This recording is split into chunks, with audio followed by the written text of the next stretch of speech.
Hey guys, and welcome back to the channel. So this is part 2 of my do-it-yourself deck refurb video. And I'm basically done. It's the end of September, and I don't have a lot more time to spend with it before it gets too cold to work on it. You can see the end of that board there on the right-hand side. I still have to touch up and stain. But otherwise, I'm done. This is the after. I think it really looks good. And if you didn't see part 1 of my video, I'd suggest you look at it, but let's take a quick flashback.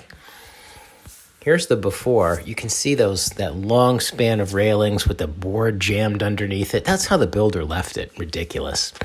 That next longer span there, also sagging.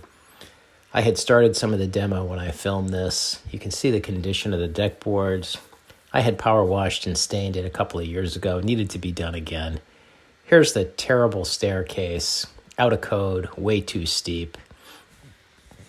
Here's the after now. You can see the new posts I put in on those long spans. You can see the boards that I've replaced. And if we take a walk over now and look at the new stairs, they actually extend about 15 inches past where they did before. They're very solid, now to code. They're made up of, the planks are 2x6s, so you got plenty of room to walk down it. And I tied it into my existing stone pathway. So it really came out nice, and I'm very happy with it as it stands right now.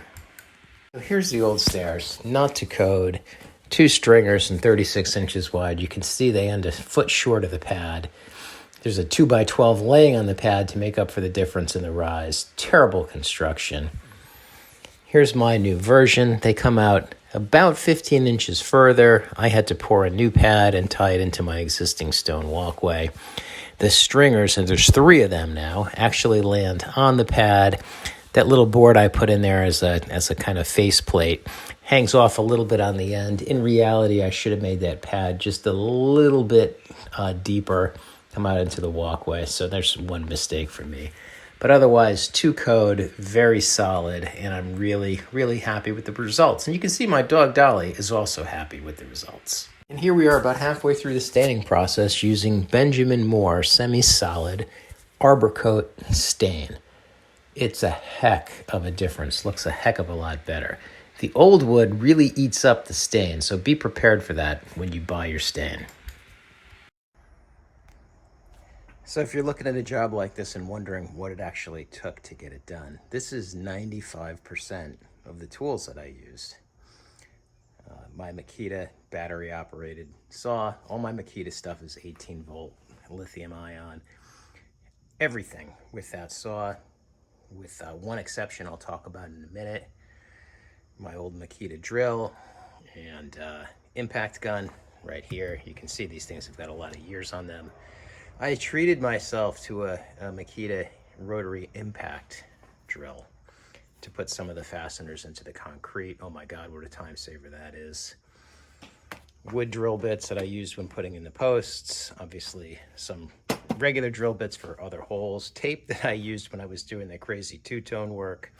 You gotta have an angle gauge, a square, and I used a bigger version of that too. Of course, a hammer, nail puller, small wrecking bar, and these pliers I had to use to remove the nails that were holding down the existing decking, which were not galvanized, believe it or not.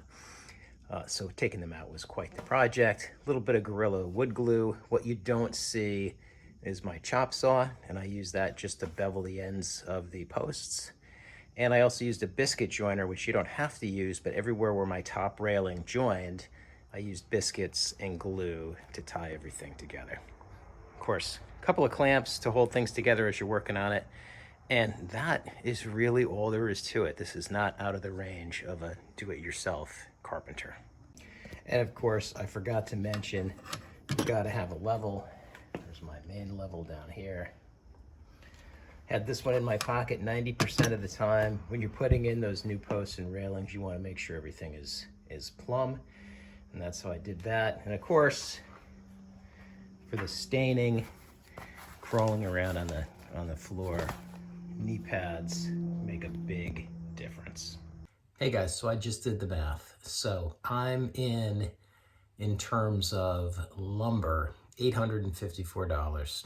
And that's basically for the 4x4 posts, all the balusters, the 2x4s and the 2x6s that I used to build the railings.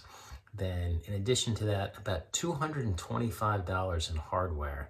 A lot of that was the lag bolts that hold the new posts on. That was like $100 for 6-inch, half-inch lag bolts.